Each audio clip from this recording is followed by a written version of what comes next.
we're up to the point where this compilation of Khetsun Sampo's teachings to me of several of Longchen Rabjam's texts, where he's saying the student must be one who has accumulated actions, karmas, and predispositions over many lifetimes.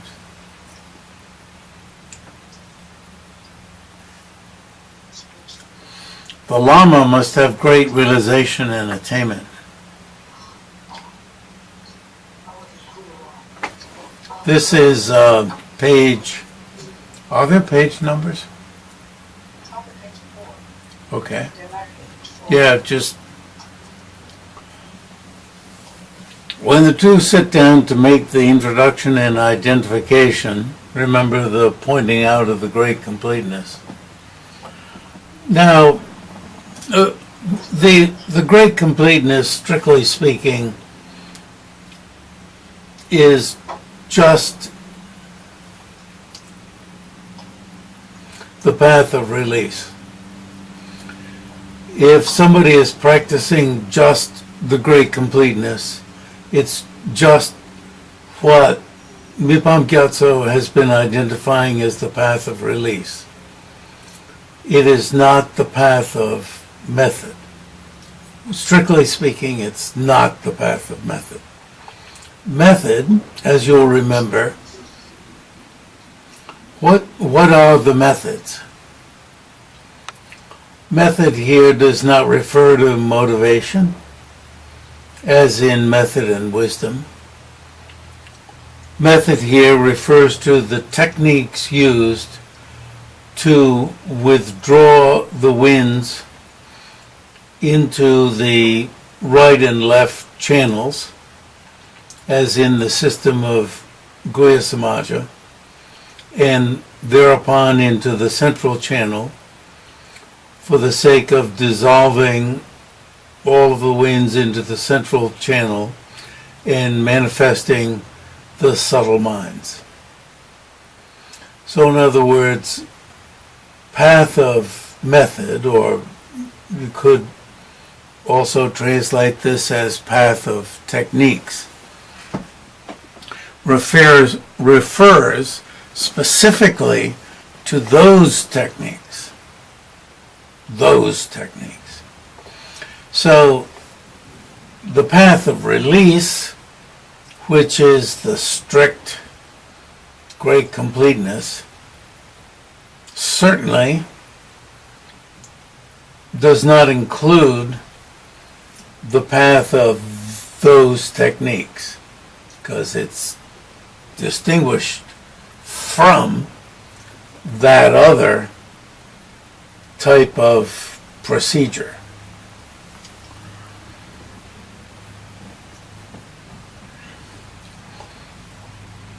The point I try to make, or that I should be making, is that practitioners of the path of release, the path of the Great Completeness, might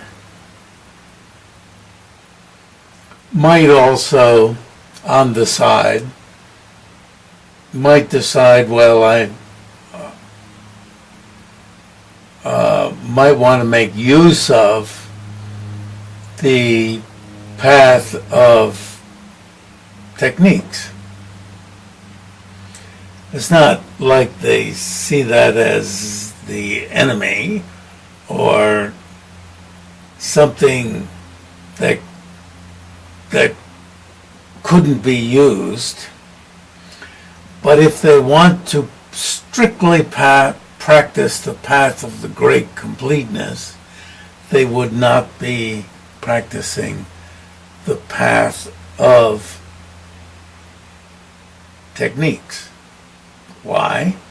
Because the path of techniques refers to those techniques that are used for withdrawing the winds into the central channel.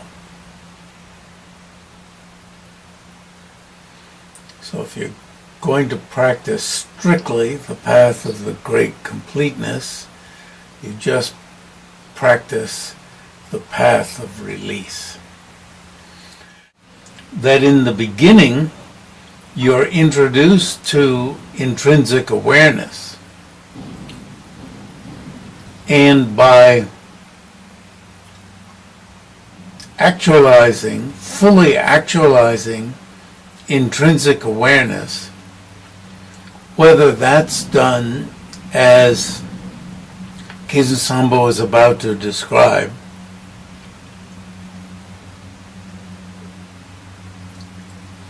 instantaneously, meaning in one session, called sudden enlightenment, in using other vocabulary, English vocabulary, or whether it's done gradually, even in one lifetime, when it is fully actualized, as Mipam Gyatsho described it earlier, you are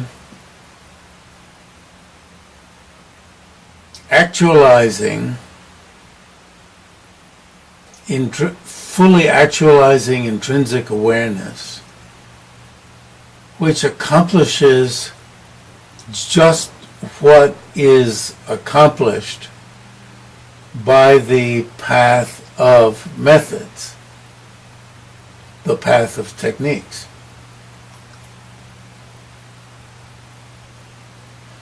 Even though you're not using techniques for withdrawing the winds into the central channel in order to manifest the subtle minds, even though you're not doing that. If you turn back to Mipam Gyatsho's description, he directly says that you're accomplishing you're getting rid of the possibility of manifesting coarser levels of consciousness. It's a very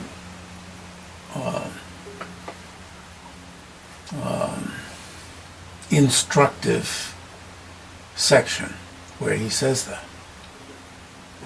So he uses the vocabulary of the path of techniques to illustrate what is accomplished by the path of release. That is to say, by the path of the Great Completeness.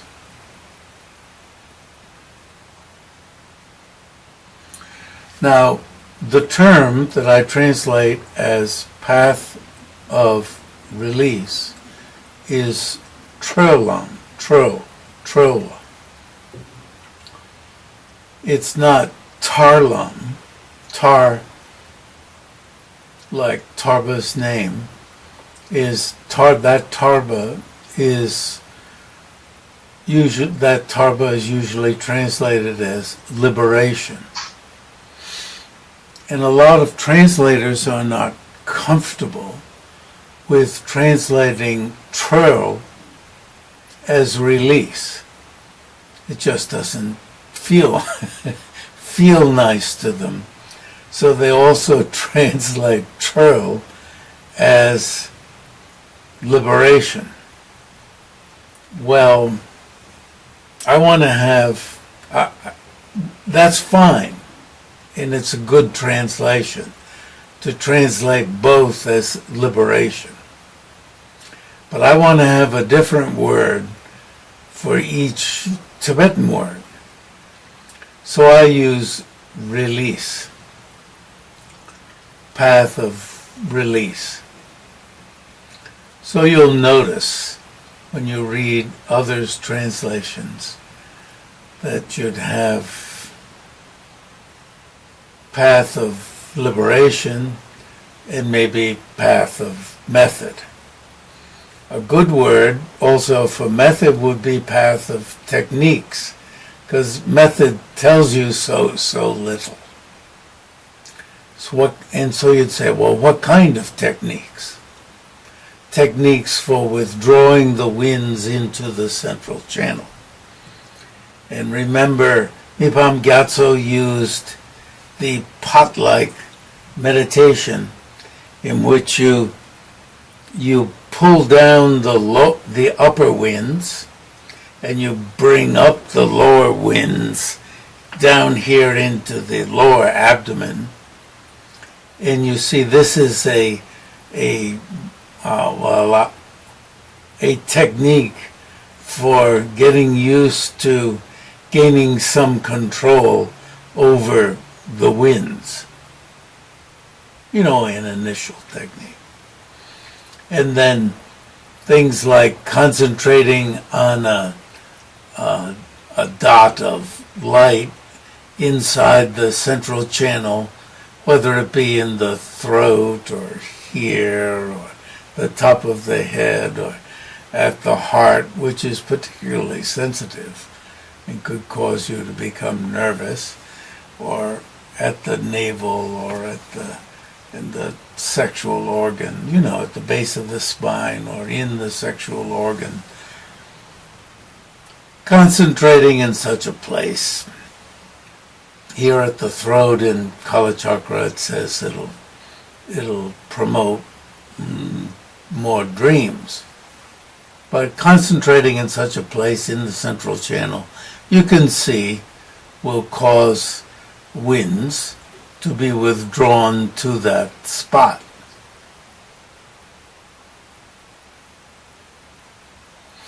So you can see techniques, what kinds of techniques. And so what I'm saying is somebody who's practicing the Great Completeness and even strictly doing so might think, well, I'm going to loosen the strictness and not just strictly practice the path of release and stick with what I've been introduced to and identified as the Rikpa.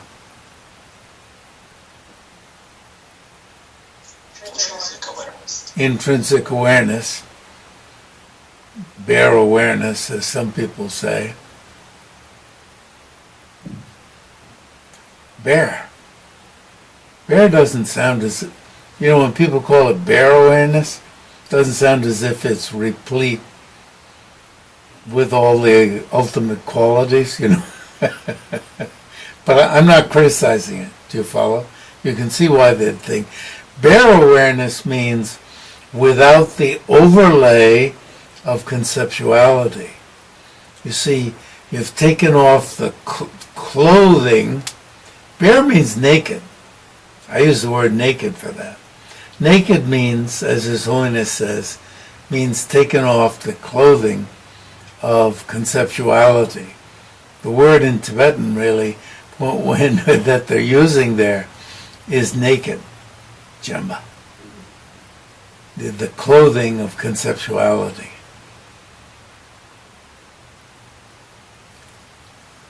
So naked's used a lot. So bare's pretty good.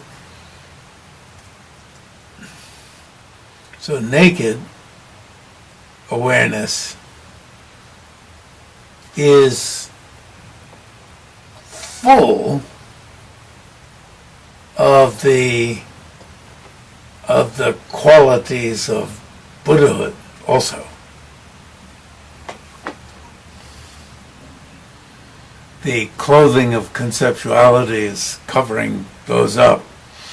Well, but actually what you're introduced to is not the qualities of Buddhahood, It's that naked awareness.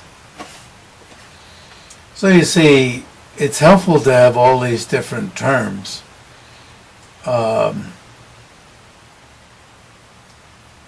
Because you sort of get tired of intrinsic and bare or naked. Oh, it kind of jolts you.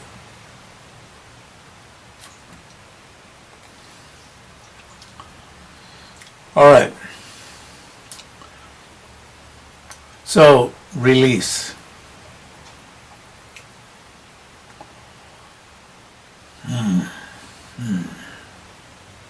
So, when the two sit down to make the introduction and identification, sit down for the pointing out of the Great Completeness, the student is an ordinary being.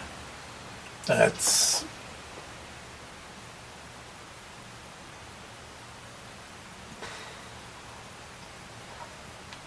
before the path of seeing, technically speaking, but upon identifying his or her own mind, the student is released. And when he or she rises as a superior. But ordinary can mean, ordinary. Somebody like us. Mind-blowing. Like the difference between mind and intrinsic awareness. Ordinary mind, what do you say? Regular mind is cleared away. I laugh because one of the meanings of ordinary mind is the real ordinary mind. Is bare mind, bare awareness. That's with us all the time. You see, if you hear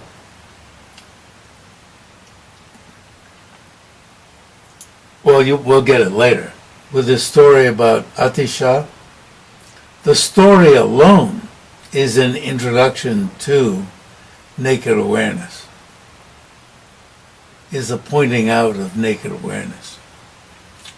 It says, right in this.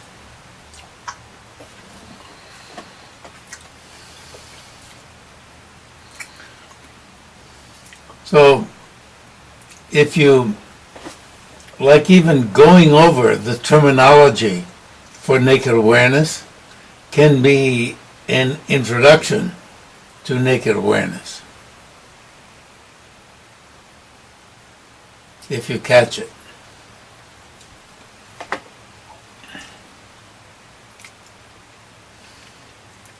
Catch its significance. This is because the difference between an ordinary being and a superior comes only from the force of knowing or not knowing the mode of one's own mind.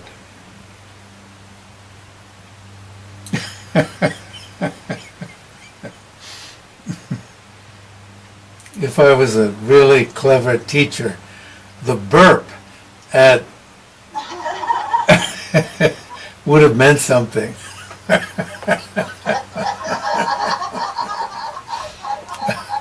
it's just because I'm eating breakfast as I'm teaching. One who is capable of being released immediately after the Lama's quintessential instruction is a simultaneous person. Although I sort of remember that immediately, sure. But like even during that session, the session could take a little time. It wouldn't have to be immediately. It could be during the session. You're still when the pointing out was done, and then something went click. If this does not occur, one enters the gradual way. Now, and as you know by now, gradual way doesn't mean you go through many lifetimes. And doesn't mean that you went over to Guhya Samaja. It means still doing strict path of release, strict great completeness. Now, when I say strict great completeness, doesn't mean that there's loose great completeness. It means just staying with great completeness. And then I'm positing there's a practitioner of great completeness who also blends in the path of techniques, path of methods. If the developing the mind in stages of many months, proceeding over the grounds and paths. Those of simultaneous faculties. What would, if sudden in Tibetan would be this, like lam sang. Simultaneous is chikchawa. Sudden wouldn't be bad for that. Chikchawa. But chikchawa is more simultaneous. It is described as like an arrow going through paper, a whole lot of paper. However, realize the mode of being of the mind is released from the very beginning. Then why is it that we are ordinary beings? Because of being obstructed by temporary adventitious defilements. Temporary, but from beginningless time. But they're temporary because they don't subsist in the warp and woof of the mind, which is the explanation of adventitious also. Adventitious doesn't mean uncaused. Caused, yes. But not in the very nature. Then why are we not released immediately?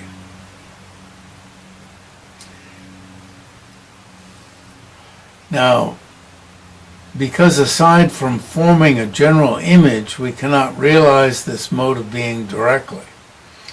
Now, this is the claim. Now, and this is also the lack of appreciation of developing a meaning generality through the gradual path that we have been taught in Gelugpa.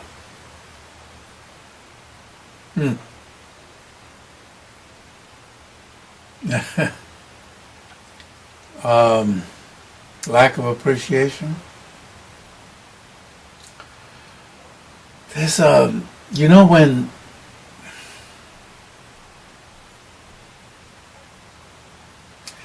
there's a tremendous range of spiritual experience that takes place prior to the path of seeing as is laid out in Gelugpa. And His Holiness's spiritual path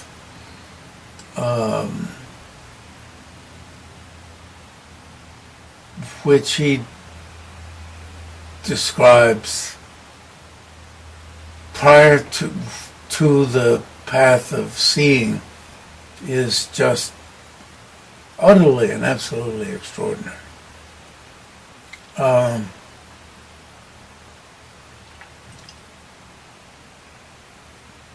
From the, this experience in his chest of lightning and pain over several days and so forth. But anyway, here, a general image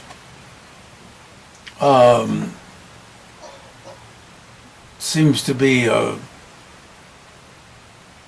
being put down as a rather weak experience. And that when one is introduced to naked awareness in the path of release, in the path of the Great Completeness, this is a case of direct introduction that in the simultaneous, path, of course, is going right to the path of seeing or just before it. Is the case of direct realization.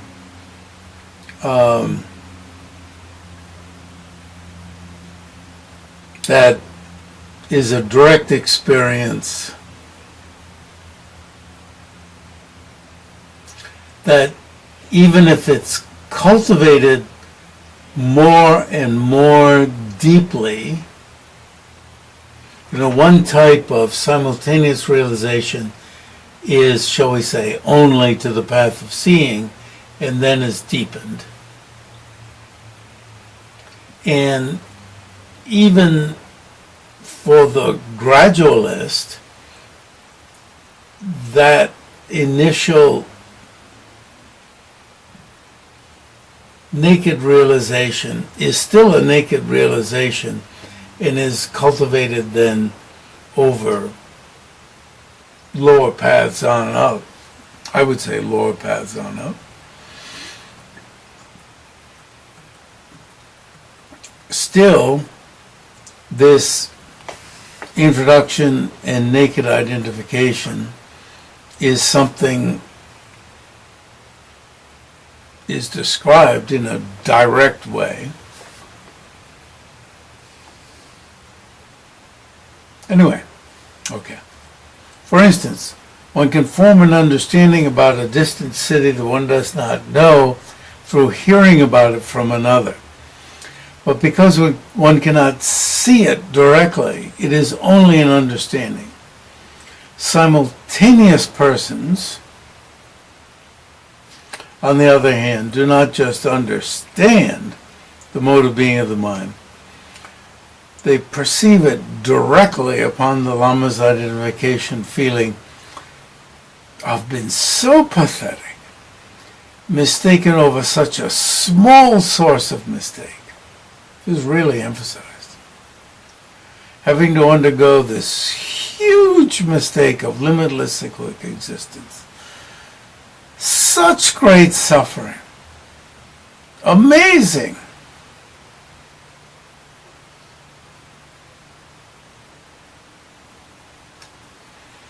There is just this small difference.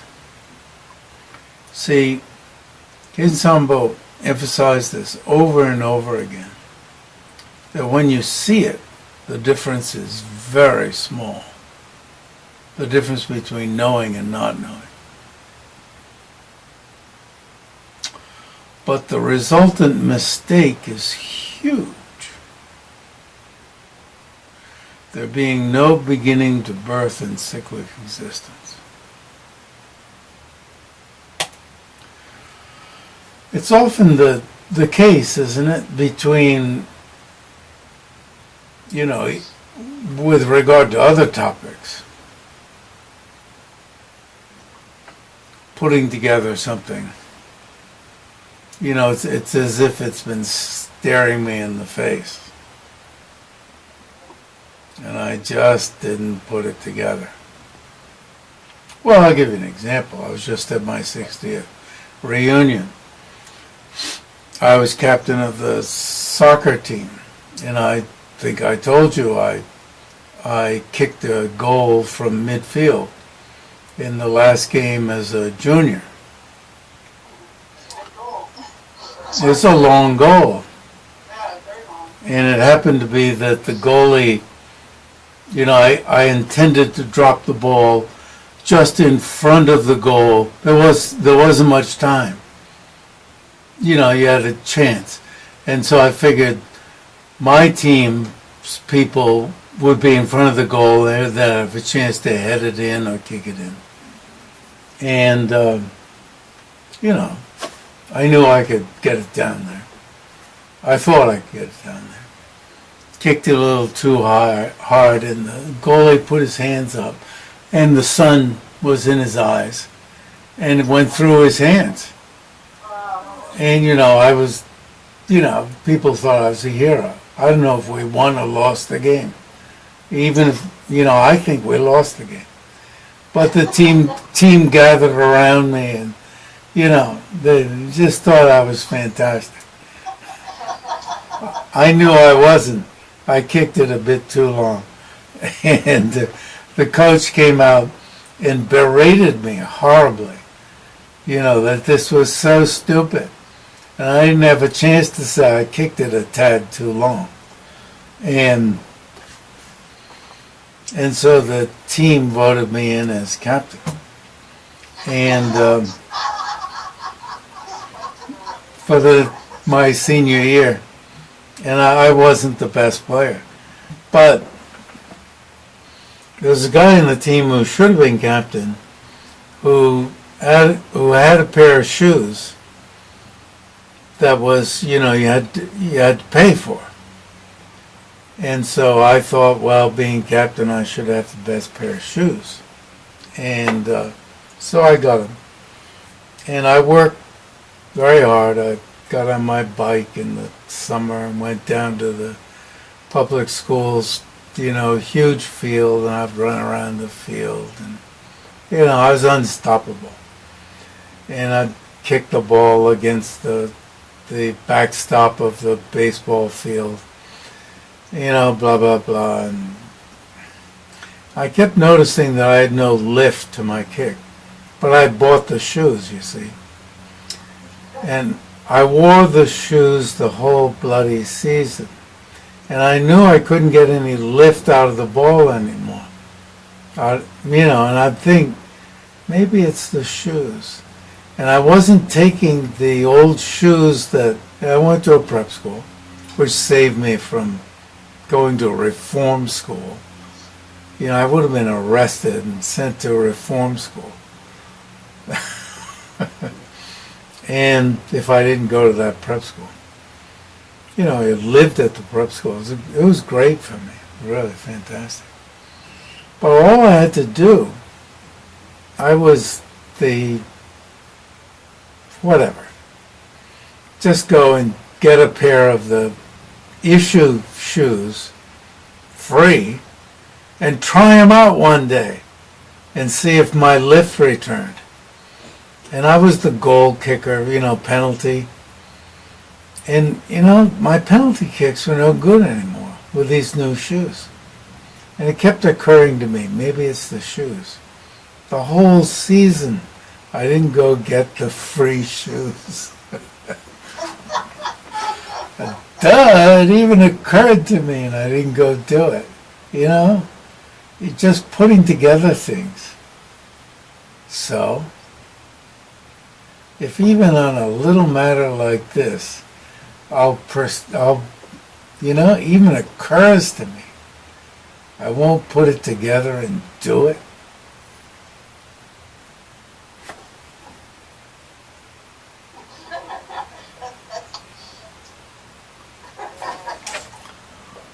So, you know, you can imagine with the being no birth to cyclic existence, when you figure it out like that, you know, kids and Sangpo will be like, ah! As it says in Atisha's biography, you know, came from India to Tibet. Every day he saw a woman who sometimes was crying and sometimes laughing. You know, you'd think this was some idiot, you know, sitting on her stoop or her porch or outside her door. One day he asked her, why is it that for no apparent reason you're crying, and then again for no apparent reason you're laughing? Do you have some sort of mental illness, distress? No, I don't. Because you people do, I cry. Why? The Buddha matrix, one's own basic mind, has been a Buddha from beginningless lifetimes until now.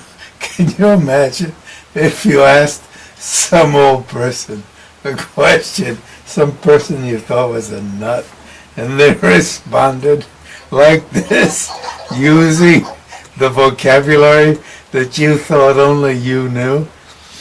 And there's this great mess from such. Oh, there's two from suches. There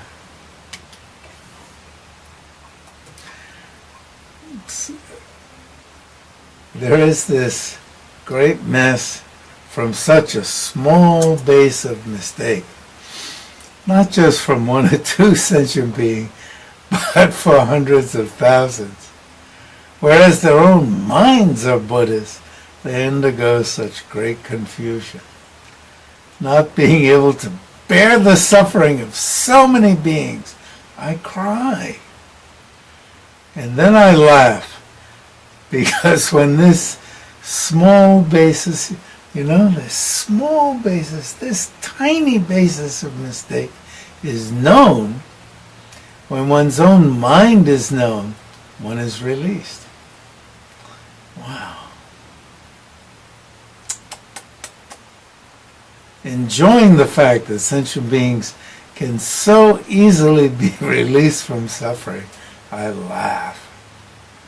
Knowing that they are ready to be liberated. Oh my God. And then, look, she was identifying the base for him. She was pointing out. She was doing the pointing out. You see, this is pointing out. So you see, there's many different pointing outs. She was doing the pointing out. She was doing the introduction and seeing if he could identify. Seeing if from his side he can do the identification.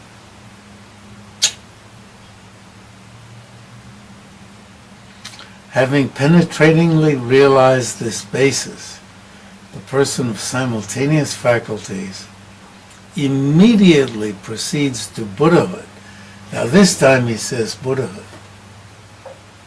So the lower type of sudden enlightenment person gets to the path of seeing. The higher type goes right to Buddhahood. The sixth patriarch, Huineng, isn't it? He says, it looks like, something like path of seeing. And then he went out freeing animals and so forth from traps. Looks like path of seeing, and then his path then was to go out and free animals from traps and so forth.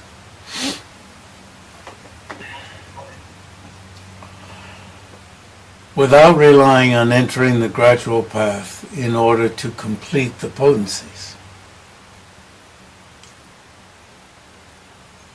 Platform Sutra sounded as if he went out to complete potencies. If you do not succeed on the simultaneous path, it is necessary to proceed on the gradual. You externally train in the mode of appearance of the expanse of emptiness, and internally perfect, not perfects, wisdom. Probably pristine wisdom in today's vocabulary. Increasing those factors needing enhancement and completing potencies.